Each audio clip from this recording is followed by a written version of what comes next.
నమస్తే, నేను మీ ఈశ్వర్. ఈ6 న్యూస్కి స్వాగతం. వార్తల్లోని ముఖ్యాంశాలు.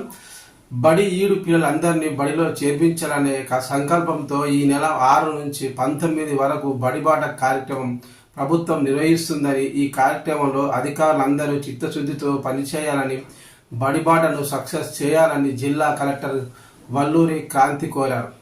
సదస్పేట మండలంలోని బడి ఈడు పిల్లలందరినీ ప్రభుత్వ పాఠశాలలో చేర్పించాలని ఆమె సూచించారు.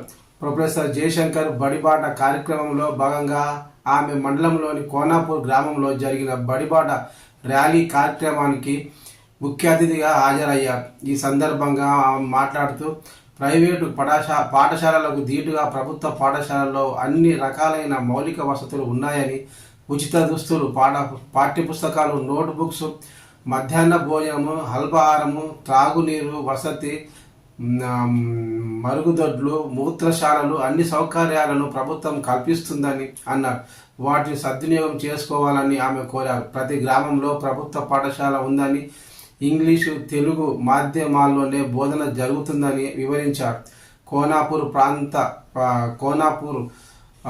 ప్రాథమికోన్నత పాఠశాలలో అమ్మ ఆదర్శ పాఠశాల కమిటీ ఆధ్వర్యంలో మరమ్మత్తు పనులు పరిశీలించారు.